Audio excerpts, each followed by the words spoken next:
इस unique video में बड़े खुलासे होने वाले हैं, तो लास्ट तक बने रहिए या पहले ही मत देखिए। ये खुलासे भारतीय अंतरिक्ष एजेंसी इसरो को लेकर है। आखिर इसरो में क्यों शामिल नहीं हो रहे भारत के best talent IITians? Salary structure को देखने के बाद 7% स्टूडेंट ज्वाइनिंग से बाहर चले जाते हैं।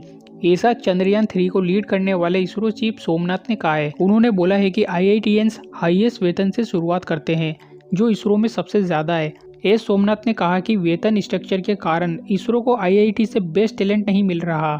भारत में ऐसे बहुत कम लोग हैं जो अंतरिक्ष को महत्वपूर्ण समझते हैं और वही लोग इसरो में शामिल होते हैं। बाकी IITians तो हाई सैलरी पैकेज में दूसरी जगह चले जाते हैं। सैलरी स्ट्रक्चर को देखने के बाद 60% IIT छात्र ज्वाइनिंग से वॉकआउट कर जाते हैं। इसीलिए भारतीय अंतरिक्ष अनुसंधान संगठन इसरो को वेतन कम ज्यादा होने के कारण देश की प्रतिष्ठित इंजीनियरिंग कॉलेज में बेस्ट टैलेंट नहीं मिल रहा। एक न्यूज चैनल में दिए गए इंटरव्यू में उन्होंने कहा, हमारी सर्वश्रेष्ठ प्रतिभाओं को इंजीनियर IITians माना जाता है, लेकिन वे इसरो में शामिल नहीं हो रहे। अगर हम उनके कैंपस जाते हैं और IIT से भर्ती करने की कोशिश करते हैं तो कोई भी इसमें शामिल नहीं होता। उन्होंने आगे कहा है कि ऐसे कुछ ही लोग हैं जो ये सोचते हैं कि इसरो बहुत इंपॉर्टेंट है।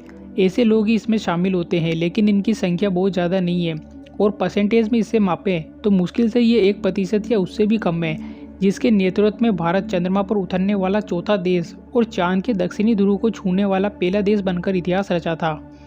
इसरो प्रमुख ने इसका एक एग्जाम्पल भी दिया है। जब इसरो की टीम इंजीनियरिंग की भर्ती करने के लिए IIT कैंपस में गई तो क्या हुआ? इसरो टीम उनके सामने करियर के बेस्ट अवसर दे रहे थे। वे बता रहे थे कि करियर की अपॉर्चुनिटीज वहाँ क्या क्या काम करना होगा। ये देखने के बाद स्टूडेंट ने सबसे पहले इसरो में वेतन स्ट्रक्चर को देखा। उन्होंने कहा कि सबसे अधिकतम कितना पैसा मिल सकता है। प्रेजेंटेशन देखने के बाद 60% लोग बाहर चले गए। भारतीय अंतरिक्ष एजेंसी के लीडर सोमनाथ ने कहा है कि IITians उस वेतन से शुरुआत करते हैं जो इसरो में सबसे अधिक है। सोमनाथ, जो कि इसरो में टॉप पोजीशन पर है और अंतरिक्ष विभाग के सचिव भी है, उनका वेतन 2.5 लाख रुपए का था, जो टॉप IIT में नॉर्मली औसत प्लेसमेंट का पैकेज है। इसरो में अलग अलग पदों के लिए अलग अलग वेतन होता है, लेकिन इंजीनियरों के लिए शुरुआती वेतन लगभग 56,100 रुपये। सोमनाथ केरल के TKM कॉलेज ऑफ इंजीनियरिंग से निकले थे और उनके कई सहयोगियों ने college of engineering Thiruvananthapuram CET से स्नातक किया। CET से कम 7 और बाकी इंजीनियर चंद्रयान 3 की सफलता में शामिल थे। भारतीय लोग IIT करने के लिए जुनूनी है, लेकिन आज गुमनाम इंजीनियरिंग कॉलेज के पूर्व छात्रों को सलाम करना होगा, जो समर्पण के साथ सार्वजनिक क्षेत्र इसरो की सेवा करते हैं और जो इसरो जैसे राष्ट्रीय संस्था की रीढ़ है। उन्होंने कहा कि IIT कैंपस वासी पैकेज लेकर सिलिकॉन वैली गए, जबकि CETians हमें चांद पर ले गए। सोमनाथ ने कहा कि मनी मैटर इसरो में लोगों को आकर्षित नहीं कर सकता और आज अंतरिक्ष एजेंसी अपने काम के लिए जरूरी टैलेंट को काम पर रख रही है।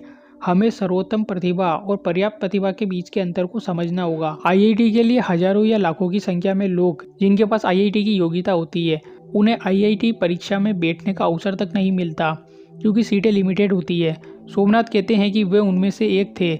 जब मैं छात्र था तो मुझे IIT में जाने के लिए प्रवेश परीक्षा देने का अवसर नहीं मिला। इसका मतलब ये नहीं है कि मैं इंटेलिजेंट नहीं था। ऐसे लाखों लोग IIT परीक्षा नहीं दे रहे हैं।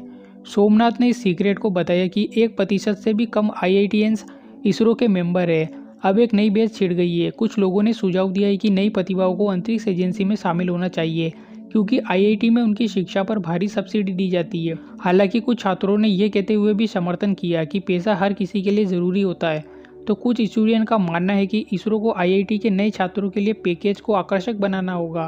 IIT कानपुर के पूर्व छात्र ने कहा कि ज़्यादातर लोग जब अपनी प्रतिष्ठित कॉलेज से आते हैं तो अच्छे वेतन की तलाश में रहते हैं। आपको ऐसे लोग भी मिल सकते हैं जो राष्ट्र के प्रति प्रेम के कारण ऐसा करेंगे, लेकिन वे बहुत ही गरीब घर से आते हैं। तो ऐसे में सरकार को IIT लेवल का एक नया बैच बनाना चाहिए जो मीडियम सैलरी पर काम कर सके। सरकार को इसरो इंजीनियर्स को कुछ फंड बढ़ाना चाहिए। अलग से 100 सीटें रिजर्व करनी चाहिए जिसमें हाईली टैलेंटेड को सीट मिल सके। उनमें से अगर इसरो 5 से 10 जिन भी लोगों को सेलेक्ट करेगा, उन्हें कम से कम 5 साल इसरो में काम करना ही होगा, वरना उनकी डिग्री 5 साल के लिए सीज कर दी जाएगी। ये सीटें रिजर्व ही इसलिए की जाएगी ताकि इसरो को मदद मिल सके। बाकी लोग जिन्हें इसरो नहीं चुनता, वो लोग बाहर प्राइवेट या किसी दूसरे सेक्टर में काम करने को पूरी तरीके से आज़ाद होंगे। इससे ब्रेन ड्रेन भी रुकेगा, मतलब भारतीय टैलेंट देश के ही काम आएगा। आप इस बारे में जो कुछ भी सोचते हैं ज़रूर बताएं।